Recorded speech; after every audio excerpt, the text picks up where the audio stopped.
Қалайсыңдар? Бүгін алдыңғы видеоны жалғастырамыз.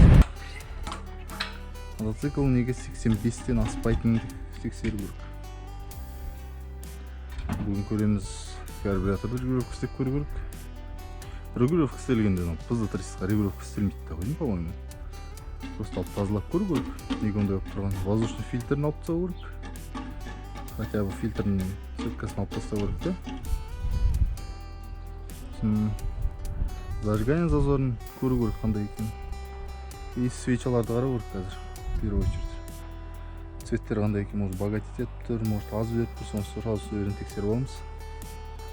Ең топой вариант, мына тесік бітеліп қалуы мүмкін.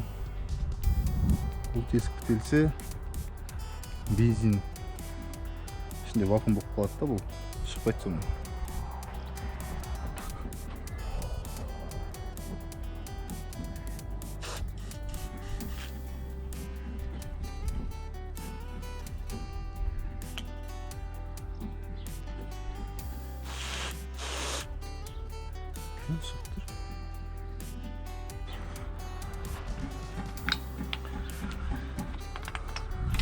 Свечалардан бастайық.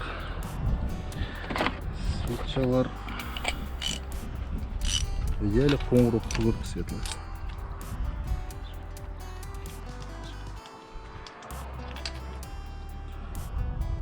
Богатить етіп тұрған сияқты негізі.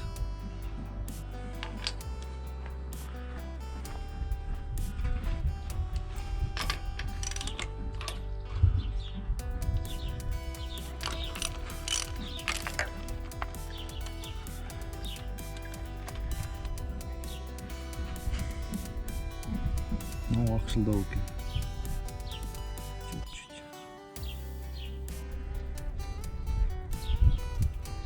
Пойдет вниз. Свечалардың ішін ағыттым. Еще бір жағын. Зазорларын кішійтіп көру керек.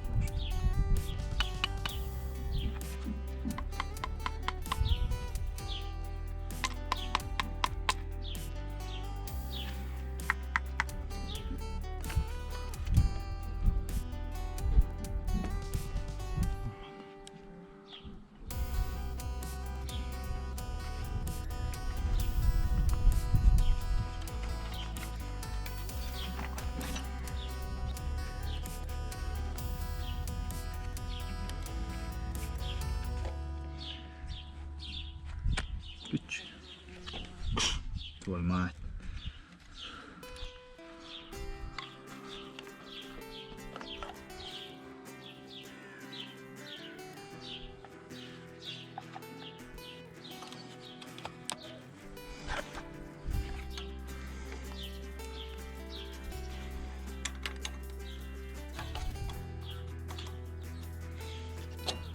Қалай орнатылып деген сұрақтарыңыз болса әлі осылай кесіледі шеттер.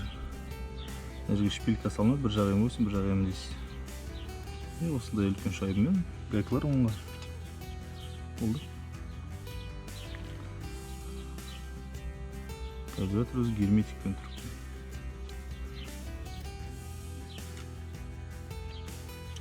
Мынау регулировка істеледі, типа.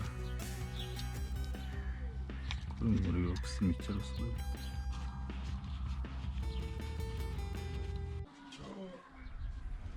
Шүкір Алла, көкпар көруге келгенбіз сол дейсің.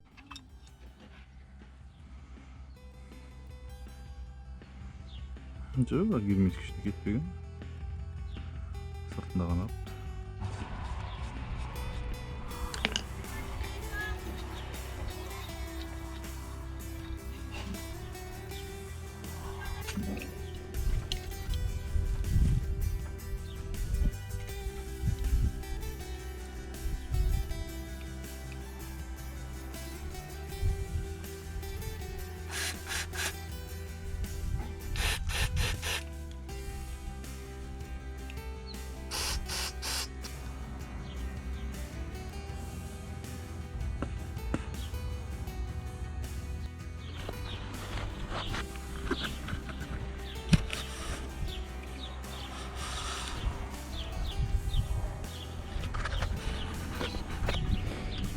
Камера ұмытып қалды ғой деймін.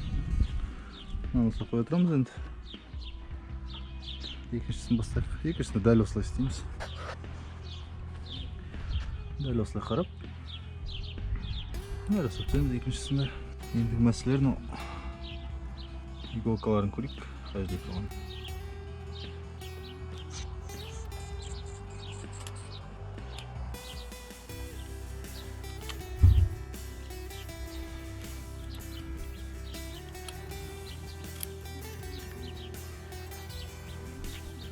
Алаштан осы соғып тұрып емес, бұл астыға қарай түсіп тұр екен. Үстіне екіншіде тұр. Ортасына қойып көреміз.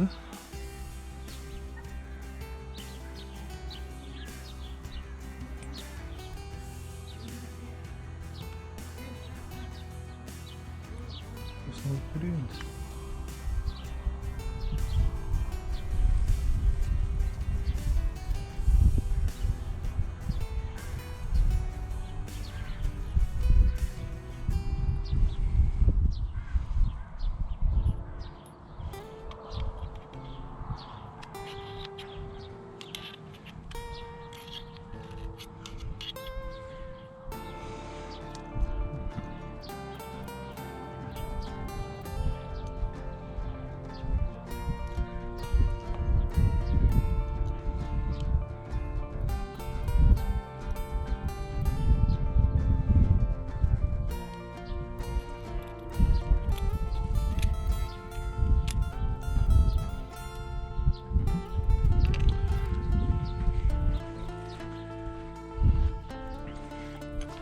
Екінші жағында солай.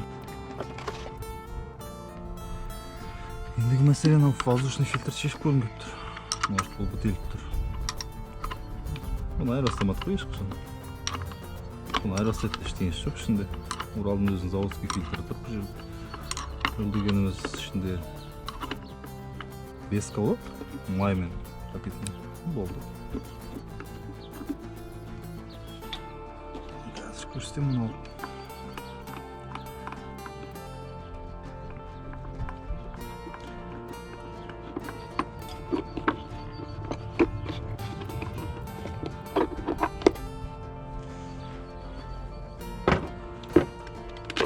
Фильтр.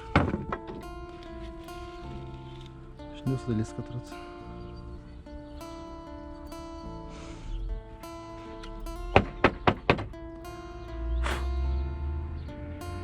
Ну, еще более-менее.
Не сюда идет пот. Давай, попробуй.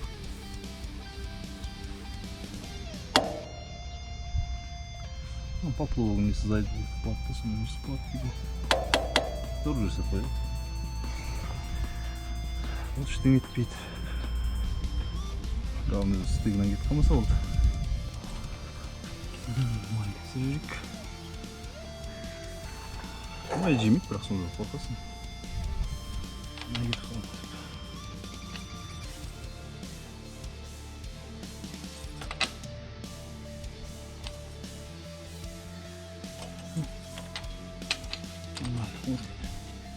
На камера вообще как тут что-то. После проще. Стопать поднять эту камеру.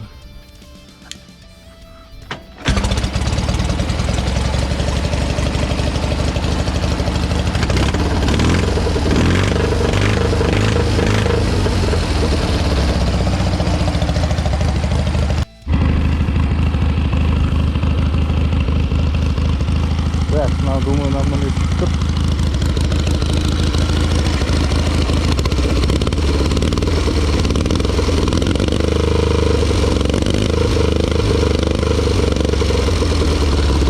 Здесь мама и друга что-то.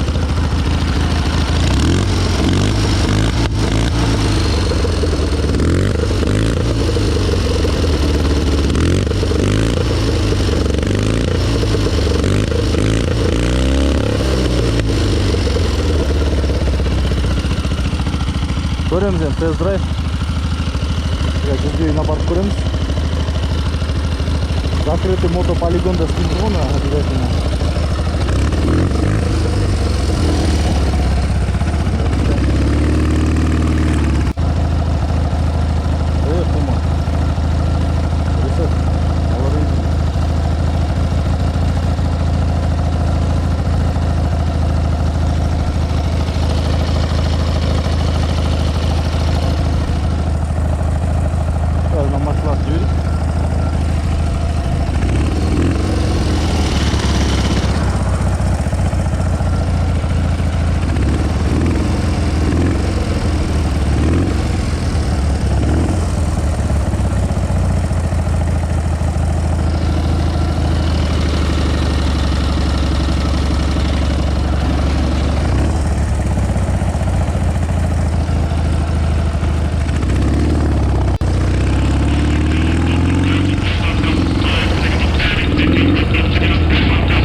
Так, стартымыз жақсы болып көрінген сияқты маған. 95 дейді. Ал 95 уже ақылға қонатындай шамалы. 95. Бензин жетіп тұр, енді ауа жетіп тұр ма? Ашып қоямыз.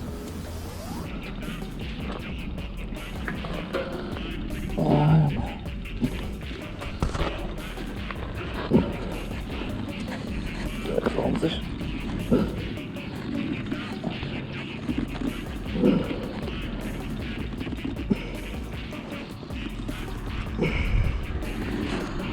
Опа.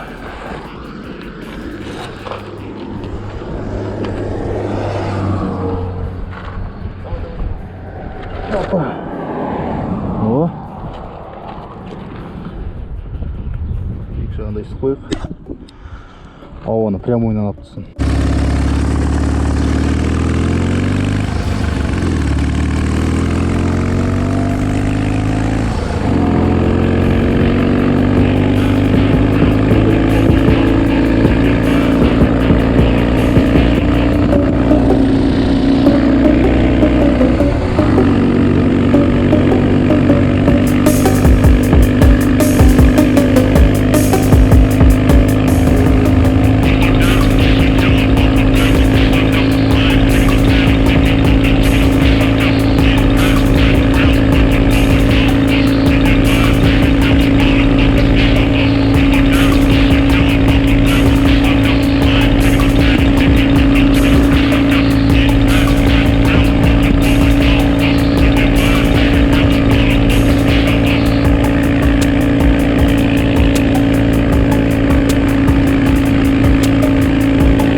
Өлеймін что-то қырғын жүріп жатқан жоқ сияқты. 97 дейді. 97 негізі жаман емес. Бірақ бұл одан да қатты жүру керек. Үйге зажиганиясын істеп көрейік. Біз жалпы пустой бакпен жүр екенбіз ғой. Şimdi почти бензин жоқ. Маған тірлігім жақсы. Да, işteyimiz. Пустой бак влезет, екен тоже көрейік қазір. Екен почти бітіп қалыпты, жаңа бұрқылдап әзірген.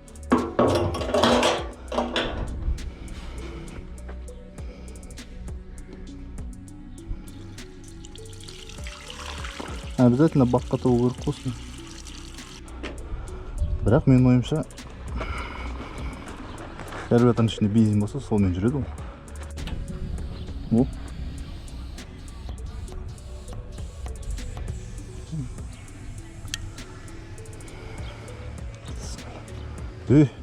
Тонна жерге.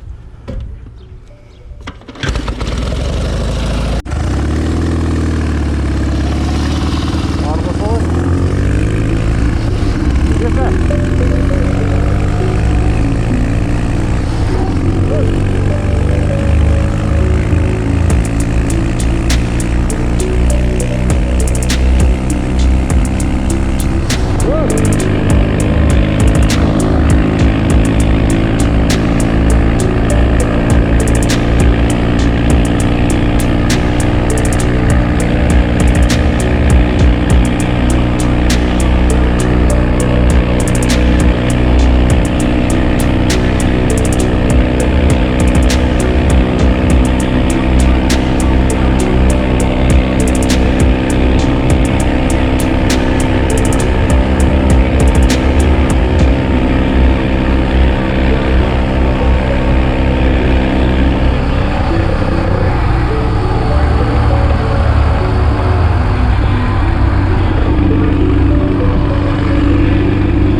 Юр. Білмеймін, қатты разница сезген жоқпын өзім. Ал 97 дейді.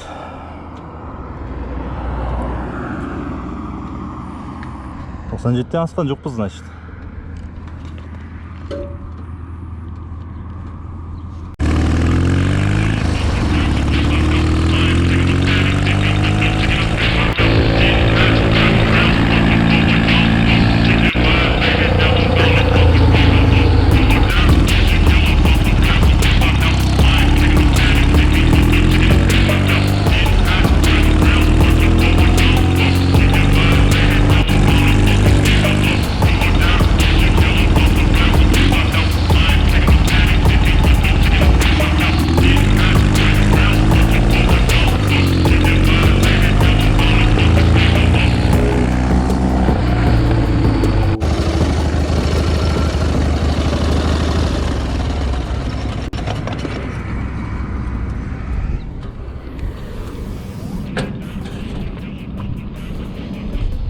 Да, осы енді.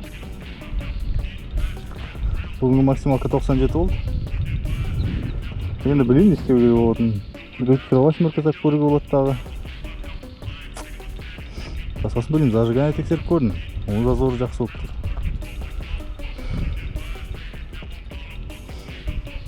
Бұл 8 тұрған кезде жақсы жүретін. 9 салды, осылай болып болды. Ендісін айтамайым, енді неге олай болып тұрған. Енді сіздер жазып кетіңіздер комментарийға.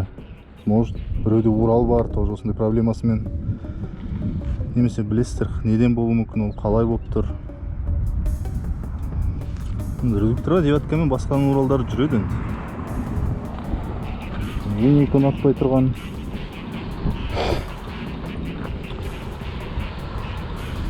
Сол енді. Тіркеліңдер, лайк басыңдар. Обязательно. Бір аптадан кейін ровно қайттан бір серия түсіреміз. Редуктор айырбастаймыз явно. Қалай 100-ден астырамыз мотоциклді уже. Редукторды айырбастағаннан кейін. Сиденье, руль, бакты новыйдан бояу керек. Может, крыло бірдеңке ойластырамыз.